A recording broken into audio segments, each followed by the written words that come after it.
क्या स्थिति रह सकती है लेवल फेस्ट में? तो लेवल फेस्ट में मुझे लगता है कि पोस्टों की संख्या काफी अच्छी है, 22,000 है, ठीक है ना। लेवल सेकंड में बेचारे सभी बच्चे, बड़ी संख्या लड़ रही है कुछ कुछ पोस्टों में, इसलिए संभावित है कि मेरिट ज्यादा जाएगी, ठीक है। ये तो इस बार अधीनस्थ सेवा चयन बोर्ड ने आईसीटी वाला पेपर, ललचाई भरा पेपर, ठीक है ना, इसलिए थोड़ा सा नेगेटिव में लोग फंस गए और इस वजह से मेरिट कम रह रही है। वरना ये जो आंकड़े मैंने बताए हैं रियल में अच्छे आंकड़े नहीं हैं, इससे ज्यादा आंकड़े जाने चाहिए, याद रखना, ठीक है ना। बट बच्चों के नेगेटिव बहुत हो गए और कॉन्फिडेंस में मान लो चाहे कुछ भी मान लो, इसलिए मेरिट कम रहने के चांस हैं।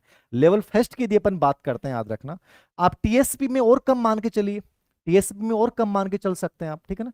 टीएसपी में मान के चलिए आप 20 से 25 नंबर तो आप कम मान के चलिए, ठीक है ना। तो टीएसपी का और कम मान लेना, उसके अकॉर्डिंग जो आप पिछली जो भर्तियां हैं, या मान लीजिए अधीनस्थ सेवा चयन बोर्ड का पटवारी, ग्राम सेवक का, इनके जो रिजल्ट देख लो, उसमें ही देख लो कि कितना अंतर आ रहा है टीएसपी में और ये अपने नॉन टीएसपी में। तो उसके अकॉर्डिंग वेरिएशन निकाल सकते हैं आप, जो 15 का आ रहा है कि 20 का आ रहा है कि 18 का आ रहा है, उसके अकॉर्डिंग वेरिएशन निकालिए। जो मैंने निकाला उसी के अकॉर्डिंग निकाला, याद रखना, ठीक है ना। मैं कमेंट्स बाद में लूंगा। आगे देखिएगा लेवल फेस्ट में, लेवल फेस्ट में 22,000 पोस्टें थी, प्लस लेवल फेस्ट का बच्चा बड़ा भावुक हो जाता पेपर को देख के, पहले से सर ये कर देंगे वो कर देंगे, ठीक है। अब होता क्या है, लेवल फेस्ट में इंग्लिश आती है, साइंस आती है, मैथ हो जाती है आपकी, ठीक है, आपकी हिंदी हो जाती है, ठीक है, मेथड्स का बड़ा रोल हो जाता है, बाकी साइकोलॉजी जीके सब था। इस वजह से आप ये मान के चलिए लेवल फेस्ट की मेरिट बहुत ज्यादा रहने के चांस नहीं है, क्योंकि लेवल फेस्ट में एक प्रकार से कई चीजों का मिश्रण था। अब कोई बच्चा किसी में अच्छा होता है, कोई बच्चा किसी में अच्छा होता है, तो लेवल फेस्ट में बहुत ज्यादा मेरिट जाने के चांसेस नहीं होते हैं, क्योंकि पोस्टों की संख्या बहुत अच्छी है। तो लेवल फेस्ट का जो हमारे पास आंकड़ा आ रहा है, रिव्यू आ रहा है, वो ये आ रहा है कि जनरल का जो बच्चा है, ठीक है ना, और जो बच्चा 100 प्लस क्वेश्चन कर पा रहा है, यानी 100 प्लस जिस बच्चे के सही है, 100 से लेके 105 के बीच में माना जा रहा है ये आंकड़ा, 100 से 105 के बीच में, वो जनरल में लेवल फर्स्ट में सिलेक्ट हो रहा है, ठीक है ना। 100 से 105 के बीच का अपन मानते हैं तो लेवल फर्स्ट में सिलेक्ट हो रहा है। और यदि अपन ओबीसी का अपन इसमें मान के चलते हैं, तो वही अपन ये मान के चलते हैं 99 से लेके 103 के बीच में जो बच्चा है ओबीसी में, वो बच्चा 100% सिलेक्ट हो रहा है। मैं ये कह सकता हूं कि इसमें डाउन भी आ सकती है, डाउन भी आ सकती, कोई बड़ी बात नहीं है, ये एक अनुमान है केवल, ये बच्चों का लिया गया एक रिव्यू है, यदि बच्चों ने ईमानदारी से बताया है। अब एक बच्चे, एक ऐसी बच्चे होते हैं कि जो रियल में जरूरी नहीं कि सही आंकड़े दें, आप कितने भी सर्वे करवा लो, बच्चे कुछ तो तुक्के मारेंगे, मतलब लेवल फर्स्ट का एग्जाम दिया ही नहीं और बीच में लिखेगा मेरे 110 प्लस, ऐसे बच्चे भी होते हैं। क्योंकि आनंद लेना होता है सबको, सब स्ट्रेस में, बगनासा इतनी खराब हो रही है लोगों के, ठीक है ना। कहन तो है, पूछ लेना कि बेटा, मैंने एक बच्चे से पूछा पेपर खराब हो रखा था, पेपर दिया है क्या, तो बोले दिया, किसका था, कि सर मैं तो उसका दे के आया हूँ, क्या पता को क्या बोला, फॉरेस्ट गार्ड क्या बोला। मैंने कहा फॉरेस्ट गार्ड नहीं, रिट का एग्जाम नहीं था क्या? अरे हाँ सर रिट का एग्जाम। मतलब इतना स्ट्रेस, मैं क्या पूछ रहा हूँ उस बच्चा का ध्यान नहीं है। तो रियल में सिचुएशन क्या है, फ्रस्ट्रेशन बहुत हावी है। आपको सब बच्चों को लगता है एग्जाम देने से पहले मेरे को सिलेक्शन लेना है, मेरा सबका सिलेक्शन होगा, याद रखना, मैं ऐसे करूंगा, फिर देसिंग सर के पास पेन लेने जाऊंगा और ये हो जाएगा वो, अब इतनी चीजें हावी थी।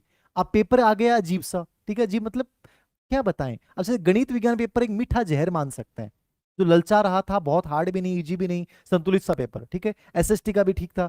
अब ये लेवल फर्स्ट में स्थिति है, लेवल वाले फर्स्ट वाले बच्चे चले गए एकदम से, लेकिन वो इन मैनेज नहीं कर पाए क्योंकि कई चीजें मिश्रित थी।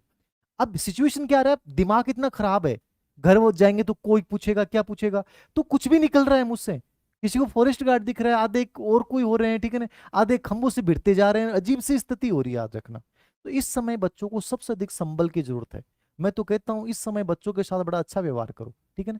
वो ऐसा खाने के लिए कहो तो जबरदस्ती खाना खिलाओ, कुछ भी खिलाओ, गले लगो उन बच्चों से, इस समय सबसे अधिक सपोर्ट की जरूरत होती है। इस समय बच्चा बड़ा तनाव में है, इस समय कोई व्यक्ति उसे कह देना कि यार ठीक है बेटा, कोई बड़ी चीज नहीं है, तो बच्चा अच्छा कर जाएगा, क्योंकि उसके साथ वाला सिलेक्ट हो रहा है और वो नहीं हो रहा है, उसके गांव के 10 बच्चे सिलेक्ट हो रहे हैं और वो नहीं हो रहा है। ये चीजें इंसान को स्ट्रेस में डालती हैं। इसलिए मेरा आप लोगों से निवेदन भी और रिक्वेस्ट भी है कि सभी बच्चों से बड़े प्रेम से बातें करें और तुलना कंपेयर मत करें। याद रखना, कोई भी कमजोर बच्चा भी सिलेक्ट हो सकता है और बहुत इंटेलिजेंट बच्चा सिलेक्ट नहीं हो सकता। जिन्होंने रीट में, मेरे कई स्टूडेंट ऐसे हैं जो रीट में टॉप किया था, उन्होंने फर्स्ट सेकंड थर्ड रैंक, बाहर हो रहे हैं कंपटीशन से। इसका मतलब ये नहीं कि इंटेलिजेंट नहीं है, इंटेलिजेंस ही मायने नहीं रख रही है, मैं क्या कर रहा हूँ, वो 2.5 घंटे का प्रेजेंटेशन बड़ा इंपॉर्टेंट होता है। तो थोड़ा सा सपोर्ट करें सभी बच्चों को, याद रखना। तो ये मैं 99 से 103 के बीच में मान रहा हूँ, इससे कम भी रह सकती है, यानी 95 प्लस जो बच्चा है वो भी सिलेक्शन की दौड़ में है, याद रखना, ठीक है। और ईडब्ल्यूएस में अपन ये मान सकते हैं 94 प्लस जो बच्चा है वो ईडब्ल्यूएस में सिलेक्शन की दावेदारी कर रहा है। एमबीसी के अंतर्गत जो है मैं यही आंकड़ा सेम बता रहा हूं, ठीक है ना। 93 प्लस जो बच्चा है वो सिलेक्शन की दावेदारी कर रहा है लेवल फर्स्ट में, याद रखना। और एस टी एस सी में अब मैं मान रहा हूं 85 प्लस जो बच्चा है, याद रखना, ठीक है ना। 85 प्लस जो बच्चा है एस टी एस सी में, वो सब सिलेक्शन की दावेदारी कर रहे हैं। मतलब ये अनुमान है, याद रखना, ये फाइनल आंकड़े नहीं है। मैं फिर कह रहा हूं कि इनको ये मत मान लेना कि आप सिलेक्ट हो रहे हैं, और ये भी मत मान लेना कि आप बाहर हो रहे हैं। इससे कम में भी आप सिलेक्ट हो सकते हैं, हो सकता है इससे ज्यादा भी मेरिट चली जाए। ये केवल बच्चों का लिया गया एक रिव्यू है। मेरा उद्देश्य इसको जारी करने का केवल एक ही था कि जब इंसान दुविधा में होता है और अनिश्चितता में होता है तो वो ना पढ़ पाता है ना कुछ और कर पाता है। मैंने केवल ये आंकड़े इसलिए बताए हैं ताकि आप इसके आधार पे अपना आकलन करके और आप अगला स्टेप उठा लें। जो बच्चे सिलेक्शन के दायरे में आ रहे हैं जरूरी नहीं है उनका सिलेक्शन हो जाए, जो नहीं आ रहे जरूरी नहीं है कि वो सिलेक्शन से बाहर हो जाए। दोनों ही बच्चों को मेरी बहुत ईमानदारी से राय ये है, ये साल बहुत गजब का ईयर है। ग्रेड थर्ड की वैकेंसी, ग्रेड सेकंड की वैकेंसी, ग्रेड फर्स्ट की वैकेंसी, बहुत बड़ा गोल्डन चांस बोल रहा हूँ ग्रेड फर्स्ट लेवल सेकंड वाले बच्चों के लिए। सबसे आसान सिलेक्शन होता है, सबसे ऊंची पोस्ट, याद रखना। कॉलेज लेक्चर की बड़ी भर्ती आपके सामने, सब अप्रैल में सबके विज्ञापन आ जाएंगे।